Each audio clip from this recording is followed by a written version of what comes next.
Hey, if you're looking to start a nursing home or assisted living facility and you need a set of financial projections for potential investors or lenders, then you've come to the right place because we have built a financial projection template built specifically for nursing homes or assisted living facilities. I'm going to walk you through how to fill the template out, what the deliverable is, and how to be confident in your numbers before you present them to potential funders. I'm going to put a link in the description of the video below to access this template so you can grab that in the description below. Now, a little bit of background before I dive in. My name's Adam Huxema. I'm the co-founder of ProjectionHub, and we help entrepreneurs create financial projections for potential investors and lenders. I'm going to be diving through this industry-specific nursing home and assisted living template today. But hey, as a thank you for listening to me drone on about financial modeling here, maybe not the most exciting topic, but as a thank you for that, if you stick around to the end of the video, I'm going to give you access to a discount code as a thank you for sticking around. So with that, let's go ahead and dive in to see how this template works. All right, so I am going to start here on the at a glance. So this is kind of the end of the process. So after we filled out all of the input tabs, all the assumptions, we're going to see our profit and loss at a glance for 5 years. We're going to see some summary and KPI data like direct labor and food cost, as well as average hourly employees and total number of units and average annual revenue per unit as well. And units in this case would be rooms.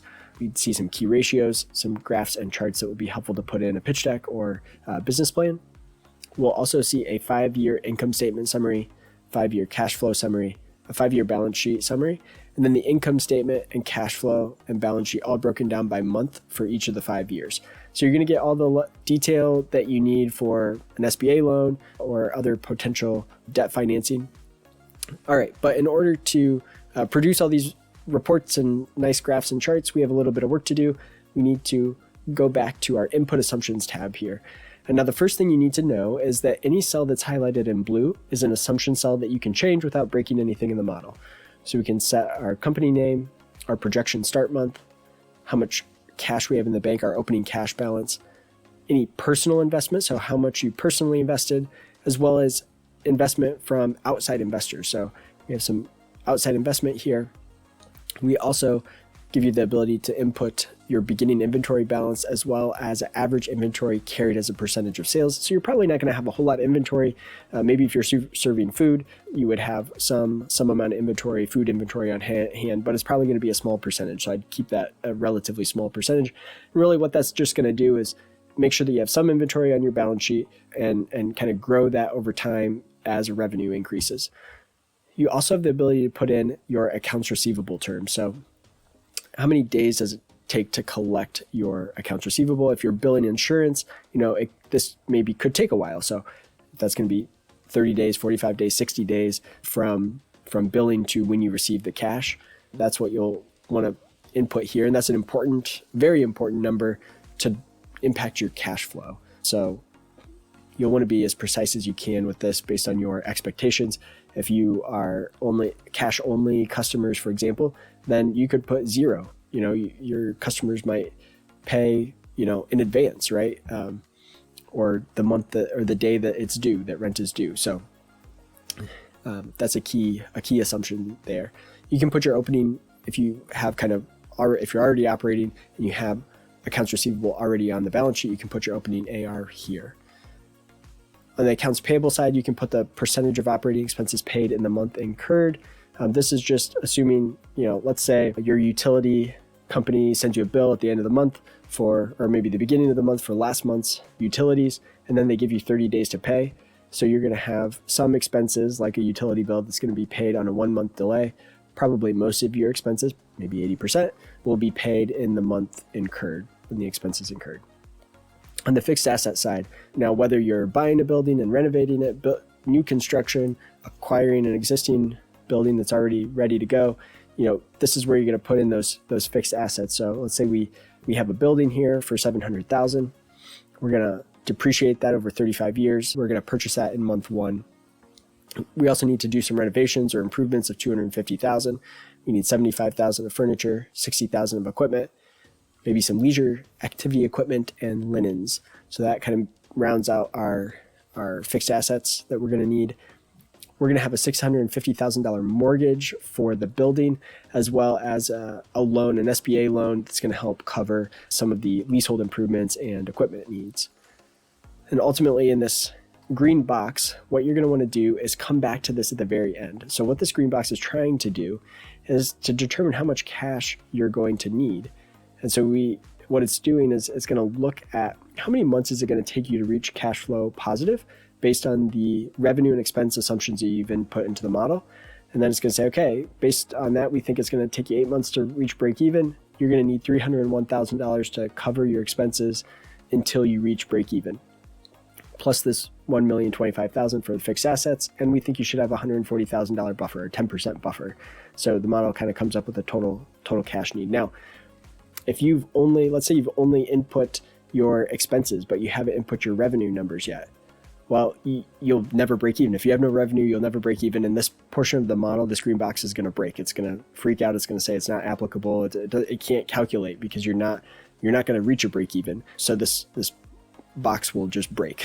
And so if you run into that, make sure you fill out the full model, then come back to this and just double check to see if your starting cash is sufficient or not. So this says it's not sufficient. And that is because we're just $1,000 off. Actually, we need total cash needed. The model thinks for $1,466,000, and we have sources of $1,465,000. So let's just give ourselves. We're going to put in another $5,000 here. So let's say we invested $155,000. Now we come back down here.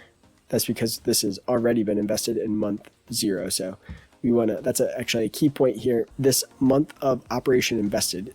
If you put month 0, it means it's already been invested and the money may be already used, right? And so you need to, if it's new money that's going to help cover these costs, then you want to put month 1 or further in the future. So now once I fix that, we can see cash from investments increased here, and now starting cash is sufficient. Okay, so let's look at our input revenue tab. Here you'll be able to put in the room or bed type that you have, how many of them you have, what start month. So let's say maybe you're starting with a certain number of rooms, and then you got to renovate some, and they're not going to be ready until month 6. So say these private rooms are going to take more renovation work, so they're not going to open until month 6. You can set the average revenue per month, and then the labor hours per unit per day. So for each unit, how many labor hours from staff, nurse aides, RNs, what kind of staff are you going to need? How many hours of staffing are you going to need? And then what's your food cost going to be? So this is your cost as a business, not what you're charging them, but your food cost per day per unit. You can set some annual increase in rental rates, annual increase in labor rates and food costs. And then here you're going to set your capacity utilization. So we're going to say what percentage of capacity is filled each month. We're going to start at 50%, but ultimately get up to 80% by the end of year 1. And we're going to increase our capacity by 10% a year until we reach a maximum capacity of 90. We'll say we're just going to assume that we're never at quite 100% because there's always going to be some transition. And so we just expect a 90% as a maximum capacity. The model will then increase your capacity until you reach 90, and then you can see it's just going to stay at 90 here. So then based on all these assumptions and the number of rooms and the rent rate you're going to charge and your capacity, we'll have calculated your revenue here. From there, you'll also see this calculated number of labor hours that are required. So based on these assumptions, the number of rooms and the number of labor hours per unit per day required, we'll see how many labor hours are required per month. From there, we can say, in this box, okay, what types of employees, labor are we going to need? CNAs, RNs, nurse practitioners, and where are the different average hourly rates we're going to have to pay? What are the taxes and benefits costs going to be? And then we can set, okay, we're saying of these 2,190 hours, I think 85% of those hours are going to be able to be covered by a CNA. 10% of the hours are going to be covered by an RN, 5% by nurse practitioner.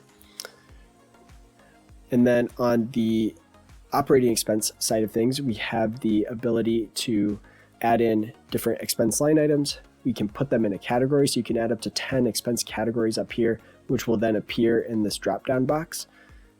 So you'll select your expense category, And then you can set whether the expense is going to be a fixed dollar amount, a percentage of revenue, or a per employee expense. So an example of a percent of revenue, let's say you have an outsourced billing service that you use, and they may charge you X percent of revenue. So maybe they charge you 5% of revenue to do all of your billing work for you. So you could enter in that as a percentage here. You might know that, hey, insurance, I don't know exactly what the dollar amount's going to be, or I know it's going to scale with revenue. And so I want to just put in a percentage there. And then finally here we have our salaries and owner draw tab. So we've already entered in on the input revenue tab, we've entered in the direct labor here with the CNAs and RNs and nurse practitioners, but we may also have a facility manager or supervisors that are salaried positions, and we can enter those salaried positions in here. We can put in what month they are starting. So we can see maybe we don't hire the supervisor until the beginning of year 3 in month 25. And you can also set the number of this particular employee. So let's say you had maybe 3 different shift supervisors. So you could put 3 in here as an example. All right, so that is really it. That brings you back to where we started, the at a glance tab, and you can see what your potential net income would look like. And then the one thing I would point out that you'd want to take a look at is make sure that you look at your cash flow statement and make sure that this cash at the beginning of the period never goes below 0. If it's negative, that means you have less than 0 cash in the bank. And so you'd need to either increase revenue, reduce expenses, or raise more money. Okay, so I hope that's been helpful. If you have any questions at all, please reach out to us at support@projectionhub.com. And again, as a thank you for sticking around to the very end of this video, if you go in the description of the video below, there's going to be a link to a form. You can click that form and fill that out, and we're going to then send you our most up-to-date coupon code to be able to get a discount on this particular template. So that's our little thank you for sticking around. We hope you take advantage of that. All right, again, any questions, reach out to us and we'd be happy to help. Thanks.